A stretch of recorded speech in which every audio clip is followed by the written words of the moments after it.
जय श्री राम। प्यारे भक्तों, आप सभी को हमारी तरफ से शिवरात्रि की हार्दिक शुभकामनाएं। कल शिवरात्रि है। अगर आप चाहते हैं भोलेनाथ आपसे प्रसन्न हो जाएं और मन चाहा आपको वरदान मिले, तो सुबह उठते ही आपको भगवान से ऐसे प्रार्थना करनी है, तो निश्चित ही भोलेनाथ प्रसन्न होंगे, क्योंकि भोलेनाथ शीघ्र ही प्रसन्न होते हैं। जितने भी भगवान हैं, जितने भी देवी देवता हैं, सबसे शीघ्र प्रसन्न होते हैं भोलेनाथ, और जरा सी प्रार्थना से ही वो प्रसन्न हो जाते हैं। लेकिन शिवरात्रि के दिन तो विशेष महत्व है। अगर आप उनको इस तरह से याद करोगे जैसे हम बताएंगे, तो प्यारे भक्तों वो चमत्कार होगा जिसकी आपने कल्पना भी नहीं की है। हो सकता है आपको भोलेनाथ के दर्शन भी हो जाएं। अब आप देखो, ये कहा जाता है कि भोलेनाथ कहते हैं, शिव जी भगवान कहते हैं कि राम जी को याद नहीं करोगे यानी तो मेरी भक्ति अधूरी है। यानी कि राम जी को याद किए बिना मेरी भक्ति प्राप्त नहीं हो सकती। तो अब क्या करें कि राम भी प्रसन्न हो जाएं और शिव जी भी प्रसन्न हो जाएं।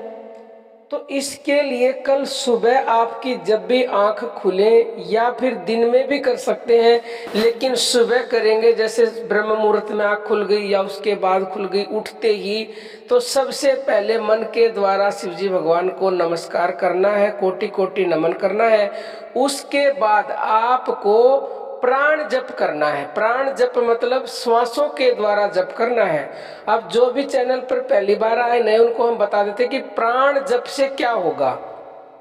प्यारे भक्तों, प्राण जप में वो शक्ति है जो और किसी भी साधन में नहीं है। प्राण जप सर्वोत्तम जप है, इससे ऊपर कोई भी जप नहीं है, ना था, ना है और ना ही होगा। तो अब राम जी भी प्रसन्न हो जाएंगे और शिव जी भी। तो अगर आप प्राण जप करोगे ना, क्योंकि श्वासों में भगवान बैठे हैं। अब जब हमारी मृत्यु होती है तो हमारे शरीर से हमारे प्राण निकल जाते हैं, यानी कि परमात्मा निकल गए, भगवान निकल गए, तो वो प्राणों में विद्यमान है स्वयं। अगर आपने प्राणों का ध्यान कर लिया तो आपने शिव जी का भी ध्यान कर लिया, राम जी का भी ध्यान कर लिया, कृष्ण जी का भी ध्यान कर लिया, आपने सबका ध्यान कर लिया, तो आप निश्चिंत होके 10 मिनट, 15 मिनट, 5 मिनट, जितना आपके पास समय है, मन में भोलेनाथ की तस्वीर को बसा के, उनकी मनमोहिनी मूर्त को, और प्राण जप करना है बस आपको। अगर किसी का विश्वास है ओम नमः शिवाय पर, तो सांसों के साथ ओम नमः शिवाय बोल सकते हो, नहीं तो आपको कुछ भी बोलने की जरूरत नहीं है। आप अपनी श्वासों, आती जाती श्वासों का ध्यान करें और भोलेनाथ को अपने मन से देखते रहें। तो जो भी अगर आपकी कोई इच्छा है तो थोड़ी सी देर ऐसे नाम जप करें प्राणों के द्वारा, फिर आती जाती श्वासों के साथ अपनी इच्छा को बोले। कम से कम 108 बार अपनी इच्छा को बोलें। प्यारे भक्तों, अगर 108 बार अपने अपनी इच्छा बोल ली तो चमत्कार होगा, चमत्कार। क्योंकि 108 बार में आपका मन अगर एकाग्र हो गया और भोलेनाथ तक वो बात पहुंच गई, तो आज मतलब कल ही आपकी इच्छा पूरी होगी।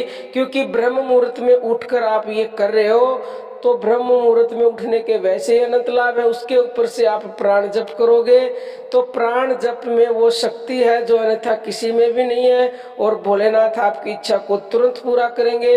प्यारे भक्तों, भगवान को तन से कोई मतलब नहीं है। आप तन से उनके ऊपर कुछ करो ना करो, मंदिर जाओ ना जाओ, अगर आप मन प्राणों के द्वारा उनसे जुड़ गए ना, तो वो आपसे इतना प्रसन्न होंगे, इतना प्रसन्न होंगे, मैं आपको बता नहीं सकती।